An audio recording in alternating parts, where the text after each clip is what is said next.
Hello மக்களே, எங்கேயாவது ஒரு ஃப்ளைட் கிராஷ் ஆனாலும் சரி, இல்லைனா ஏதாவது ஒரு சின்ன ஆக்சிடென்ட்ல மாட்டினாலும் சரிங்க, காதுல எப்பவுமே கேள்விப்படுற ஒரு பேர் என்னன்னு பார்த்தீங்கன்னா the black box. So what is black box பார்க்கலாமா?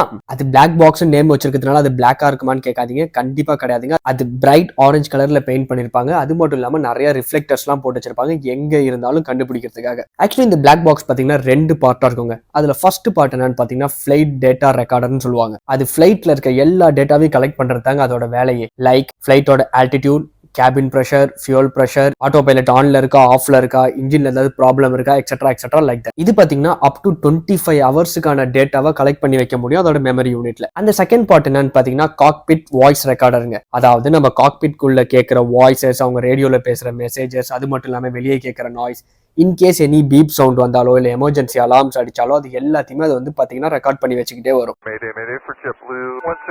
இந்த பிளாக் பாக்ஸ் டிவைஸ் பாத்தீங்கன்னா எப்பவுமே ஃபிளைட்டோட டெயில் சைடு தான் வைப்பாங்க. இன்கேஸ் எனி ஆக்சிடென்ட் ஆயிடுச்சுன்னு பாத்தீங்கன்னா அந்த டெயில இருந்து அந்த பிளாக் பாக்ஸை ரெக்கவர் பண்றது ரொம்ப ஈஸிங்க. ஆக்சுவலி பாத்தீங்கன்னா இந்த பிளாக் பாக்ஸ் ஒரு சாதாரண விஷயம் இல்லைங்க. இது அழிக்கிறதுன்றதே ரொம்ப கஷ்டமான விஷயம். ஏன்னா இது அப் டு 1100 டிகிரி செல்சியஸ் வரைக்கும் ஹீட்டை தாங்க முடியுங்க. அது மட்டும் இல்லாம நிறைய கிராஷ் டெஸ்ட்லாம் பண்ணிருப்பாங்க. அது அவ்வளோ ஸ்ட்ராங்கா இருக்கும். அதை உடைக்கிறது ரொம்ப கஷ்டம். இந்த பிளாக் பாக்ஸோட ஃப்ரண்ட்ல பாத்தீங்கன்னா ஒரு சின்ன பீக்கோன் மாதிரி இருக்குங்க. இதோட வேலை என்னன்னு பாத்தீங்கன்னா சிக்னல் அனுப்புறது. இன்கேஸ் ஃபிளைட் தண்ணிலேயே கிராஷ் ஆனாலும் அரௌண்ட் 1,40,000 ஃபீட் டெப்த்துக்கே போனாலும் இதால 30 டேஸ்க்கு சிக்னலை டிரான்ஸ்மிட் பண்ண முடியுங்க. இன்கேஸ் பிளாக் பாக்ஸ் கிடைச்சிருச்சு உடனே அந்த ஃபிளைட் என்ன நடந்துருச்சுன்னு கண்டுபிடிச்சிருவாங்களான்னு கேட்டா இல்லங்க, ரொம்ப கஷ்டம். ஏன்னா இந்த டேட்டா ரெக்கார்டரையும் இந்த வாய்ஸ் ரெக்கார்டரையும் அனலைஸ் பண்ணி இன்வெஸ்டிகேட் பண்ணி ஒரு டேட்டா கிரியேட் பண்ணி வெளியே கொடுக்கறது ரொம்ப கஷ்டங்க. ரீசெண்டா நடந்த நம்ம ஏர் இந்தியா ஃபிளைட் கிராஷ்ல கூட பாத்தீங்கன்னா பிளாக் பாக்ஸ் ரெக்கவர் பண்ணாங்க. கூடிய சீக்கிரம் உள்ள என்ன நடந்துச்சுன்னு கண்டுபிடிச்சிடலாங்க. உலகத்துல நிறைய இடத்துல நடந்த கிராஷஸ் எல்லாம் பாத்தீங்கன்னா அந்த பிளாக் பாக்ஸ் கிடைக்கவே இல்லைங்க. அது கிடைக்காததெல்லாம் பாத்தீங்கன்னா உள்ள என்ன நடந்துச்சுன்னு தெரியாம மிஸ்டரியாவே அந்த இன்வெஸ்டிகேஷனை ஸ்டாப் பண்ணிடுவாங்க. ஓகே गाइस, இதோட நான் இந்த வீடியோ முடிச்சுக்கிறேன். இந்த மாதிரி நிறைய கண்டென்ட்ஸ் பார்க்கறதுக்கு என்னோட சேனலை சப்ஸ்கிரைப் பண்ணுங்க.